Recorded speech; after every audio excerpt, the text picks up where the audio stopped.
musliman të parë në lidhje me ditën e Arafatit edhe në që kanë thonë njeri i cili e ka gjendjen mas keq të ditën e Arafatit është ai njeri i cili menon në vetën e vet ose tutet që Allahu nuk ka mja fal gjinahet ditën e Arafatit. Do më thonë, ai njeri i cili dyshan që Allahu nuk ja fal gjinahet në ditën e Arafatit, ky njeri e ka gjendjen më të keqe në atë ditë. Me këthyn tjetronani bjen, nuk guxon muslimani me menue që Allahu nuk ja fal gjinahet ditën e Arafatit.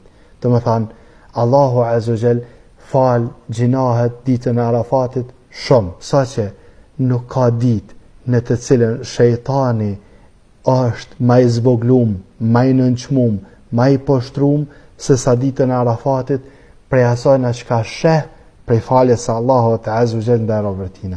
Do të thonë mos shkon menja që Allahu Azza wa Jall nuk ta fal gjinahin nëse lut Allahun Azza wa Jall ditën e Arafatit. Kështu që luto shumë. Luto edhe përmend Allahun Azza wa Jall, përkujto Allahun Azza wa Jall në ditë shumë.